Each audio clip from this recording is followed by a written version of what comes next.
I don't know about you, but it seems like in our culture lately, over the last few years, we have lost our minds. We are just not thinking clearly as a culture. And one of the things we've done that I think is super dangerous, and I want to talk about today specifically on Martin Luther King Jr. Day, one of the things we've begun to do is filter everything somebody says or does through the lens of liberal or conservative, through the lens of Republican or Democrat. And what we've just done is size somebody up, listen to something they say, and if it fits in one of those two categories, then that's what they are. And this is a huge mistake, especially for the Jesus follower who is not supposed to use those kind of filters. The filters that the Jesus follower is supposed to use are the same filters that Jesus used. And so we can't just reduce what somebody says to, oh, they're a liberal or, oh, they're a conservative. And one of the things that's going to cause us to do today, specifically on Martin Luther King Jr. Day, is overlook and maybe forget and maybe even mock the great work of a great man named Martin Luther King Jr. And I want to talk to you a little bit about that because first and foremost, Martin Luther King Jr. was a pastor. So he holds a dear spot in my heart. When I was going to college in preaching class, one of the men that we had to study extensively was Martin Luther King Jr. We were specifically studying the way he spoke and the way he delivered messages. And if you've ever taken a public speaking course or class, you've probably had to listen to the I Have a Dream speech. You may have had to listen to some of his sermons in his church.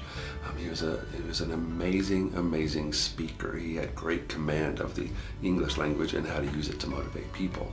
But beyond that, he loved Jesus and he loved the things that Jesus loved, and he led his church, and his church became the civil rights movement.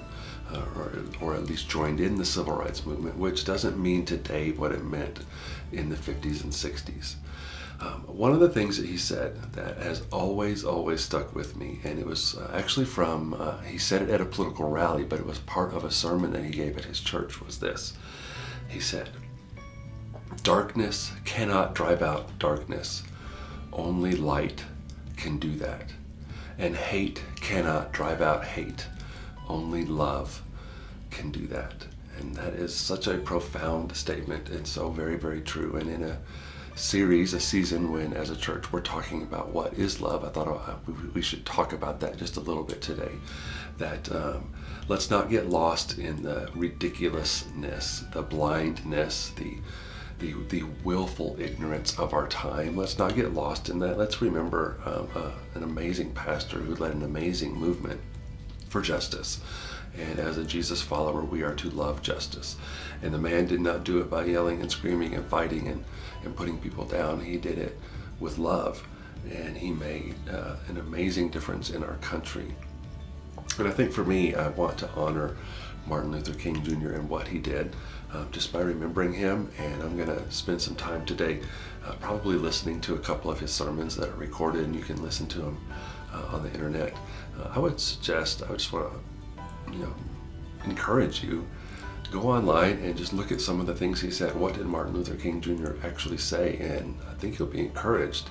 And I think it's because he spoke from a place of truth.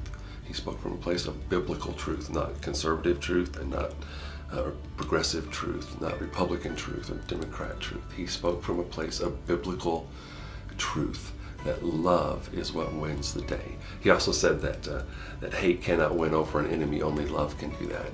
And so when we learn about love, one of the great teachers of love was a man named Martin Luther King Jr. And I just wanted to take a few minutes today to honor him and encourage you to learn more about him.